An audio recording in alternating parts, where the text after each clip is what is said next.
So one of the questions that people have is that we talk about these kids, nebuch, they're in so much pain, and they have emotional cancer, and they're going through so much sorrow and so much difficulty. People say, what do you mean? It looks like they're having a lot of fun. They're out there clubbing, pyrik ol, afkeras, doing whatever they want, no rules. Maybe they're having a good time. So let's learn a little bit about this. Rav Schwab brings out an unbelievable piece. It says, "Vayishma Yeshua's kol am berei vayomer al Moshe kol machama b'machna." Let's do the setup. Yeshua and Moshe Rabbeinu are coming down the mountain, and they have the luchos, and they hear noise. They hear shouting from far away. They hear screaming. Now we know what it was. It's the ego. Bad stuff was happening. No question about it. Very bad. But they don't know what it is, and they hear screaming. And Yeshua tells Moshe, I hear a sound of war. Kol milchama b'machna. There's a milchama. There's a war. So he wasn't, maybe they're screaming, they're fighting, they're winning, they're losing, but there's a war going on. Something's not right. There's a war happening in the camp. Vayomer, and Moshe tells him, Ein kol anois gvura, ve'ein kol anois chalusha. I don't hear the sound of war that it makes when you have thousands of people that are winning and they're screaming, get out, and they're winning the war. It makes a certain sound. I don't hear that sound. Ein kol anois chalusha. I don't hear the sound of people dying that we're losing a battle. I don't hear that. You know what I hear? Kol anois anochi shemea. I hear a very distressing sound. What was the distressing sound? The ego. He said, you think there's a war going on? I hear something very distressing. He realized that we're bowing down to Avodah Zarah, Shvichas Damim, Gilei Arayos. It was very, very, very bad, right? Rav Schwab brings down a Yerushalmi. The Gemara says, Amar Moshe, Adam shuhu asid lahanig srora al shishim riboy. Eini yedei lahavchem ben kol l'kol. Moshe Rabbeinu tells him, so Yeshua says, I hear a war. Moshe says, I don't hear winning, I don't hear losing, I hear distress. But the Yerushalmi says it was a shtach. Then Moshe Rabbeinu says, future leader of Klal Yisrael, and you can't tell the difference between shouting and shouting, between noise and noise. That's the way Yerushalmi interprets it. Then Moshe Rabbeinu tells him, that's what you hear?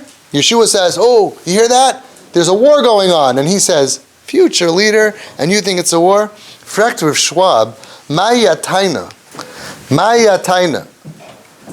Al she'en le kishrin zeh lehavchin ben koil lekoil bekoilis haneshmoy merachik. What are you complaining about?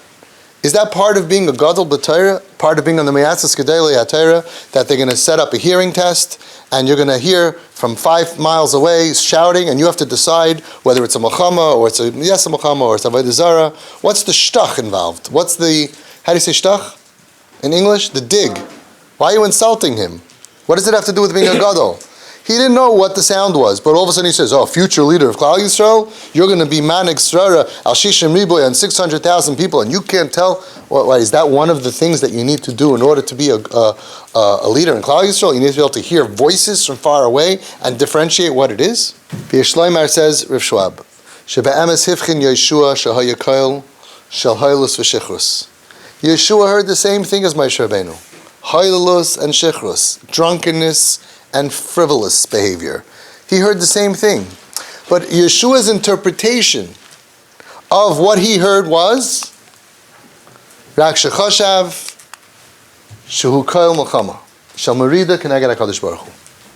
How did Yeshua interpret the sounds of the ego? There's a milchama, koil milchama. He didn't mean from another nation that was attacking Klal Yisrael. He meant there's a war going on between Klal Yisrael and Hashem. Now, what would we say? What would we say if on 18th Avenue Park, Rachmana Litzlan, 100 boys and girls come together and they light a barbecue and they kill a policeman and they do all kinds of averis? What would be everyone's reaction? What would you say? Kol milchama. You don't hear the sounds of the music that they're playing. You don't hear the sounds from their screaming to each other. You hear a milchama, a war. Your interpretation of their actions would be there's a milchama keneged HaKadosh Baruch Hu Chalila. We would all agree with Yeshua. However, our holy teacher Moshe, who knew and understood us very well, he rebuked Yeshua for this interpretation of our wrongful acts. And he taught him a fundamental principle. Vazeh anu Moshe Rabbeinu olav hashalom. Shebe'emes hu koil anois. It's stress. It's distressing. Koil shel tsar v'inui nefesh, says Rav Schwab. Yeshua interpreted our actions. He didn't think about why did we do it, what happened to them to bring them to such a situation to act this way. No, he saw face value. They're rebels. They're rebelling against Hashem. They're rebelling against the Torah. We leave them alone for a minute, and look what they're doing, and they look like they're having a good time also. They're rebels. There's a milchama going on. They're fighting God. Moshe Rabbeinu says no. He says, you don't know my people. You should know it's a coil of anois, a coil of distress, because they have tsar and inui nefesh. Why do they have tsar and inui nefesh? Where does their pain come from? Shal yidei shechashu shehem nezovim v'gamudam b'midbar b'limanig. They thought, right? We know the story that the Satan showed that Moshe Rabbeinu, his mita is going up. What happens if you're in the middle of a desert and Moshe Rabbeinu leaves you? He's the one who led them. He was his GPS. You're in Midbar Yehuda somewhere and your GPS, your Wi-Fi goes down and you have no idea how to get out of there. You're for sure going to die. They felt abandoned. They were stranded. B'midbar b'limanig. So what happens? What do you do? Hischilu b'shichrus v'hailulus. They started going crazy and they went wild with shichrus and hailulus. Aval ein ze mitoich merida. But Moshe Rabbeinu says, no, it's not a rebellion. Elo mitoich tsar. It's only because of pain. Kederach ha'anoshim, says Rav Schwab, shemiroviyish v'tzar hareim oiskim mishichris v'hailus level. You're going to say, what do you mean? If you think you're going to die, then you go ahead and you party, you go to a club? Yes, says Rav Schwab. Some people, if they lose all their money or something terrible happens, some people climb under the covers and they become depressed. But some people go clubbing and go to the bar. And you say, what is it going to help you to get drunk? It's not a question. That's what you do when your life falls apart. Kederach ha'anoshim. Human nature, says Rav Schwab. And I found a pasuk in Yeshaya. Shayo. Achoil basar shasais yayin. Achoil v'shasu kimachar namos. Know what that means? Eat and drink for tomorrow. Rav Shimshon David Pincus brings down the same concept. I went downtown with my young son to buy shoes. And there were some people hanging around there doing nothing, laughing very loudly. My son asked me, Tati, why do they laugh so much? I said, because they are so sad. Inside, they're sad, so they need to laugh. I was going Friday night, walking in the street in Flatbush, and on one side of the street, I saw these two kids, very nice bachrim. They were on their way, it was cold, they were walking like this, and they were on their way to go learn in Chaim, Berlin. They probably had like a 20-minute walk. They were walking like this. That's it. On the other side were a bunch of guys who were drunk, who were going from place to place, okay? And I was watching them, and they were jumping around. They weren't wearing coats, and they were jumping and laughing with each other in the streets, and there were some girls there, and some boys there. Maybe they were smoking some stuff, and they were drunk. So if a person is a shaita, a person doesn't know human nature, and you look at this, and you're standing in the middle of the street, and I ask you, which boys are happy and which boys are sad? So you would say, these two boys walking like this, they're not laughing, they're not jumping in the street. They must be very, very sad.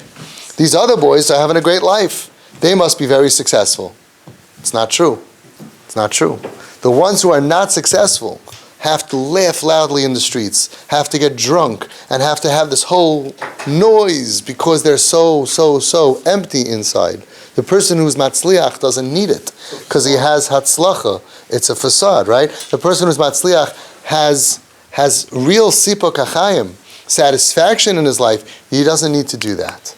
And he taught us a very fundamental concept. When we see kids laughing wildly and making a lot of noise, even though they may look happy to the untrained eye, the true reality is that their behavior is just a cover-up. And they are really internally very, very, very sad. Let's go back to Rav Shimon Schwab. Remember the kasha? The kasha was, Yeshua goes ahead and he says there's a milchama, and Moshe Rabbeinu, according to the Rishonim, gives him a shtach, future leader of Klal Yisrael, and you think, and you can't hear, why should you have to hear voices in order to be a leader? This was the taina on Yeshua. Shiroi l'misha asad liyos manig. It is fitting for someone who's going to be a manig, a rebbe, a rosh hashiva, a leader. And as parents, you are leaders of your family. You need to know, you need to be able to differentiate. Sheyeda lahavchin. You need to be able to differentiate. Im kol shel ovrei avera uparkin al malchus shemayim ba mitoich simcha shel kalas reish oy mitoich tzar v'yush v'ini nefesh. You need to be able to tell the difference between the kid who's watching movies because he's having a good time, or a kid who's having a breakdown because he's full of depression and he's trying to numb his pain. You need to be able to tell the difference between the kid who is a Baal Taiva and who's smoking on Shabbos and who needs to be straightened out with some musar, or someone who was molested as a child that is falling apart and feels disconnected from Hashem and has no relationship with his family. That's the taina, he said. The future leader of Klal Yisrael needs to know this. When you hear shouting, is it a milchama against Hashem? Is it a merida against Hashem? Or is it tsar and inui nefesh? Because then, ki az yesh tikva, lahashiv banim legvulam. Then there's hope to get your kids to be back home. Right? As long as we don't know what we're looking at, we can never actually help our kids.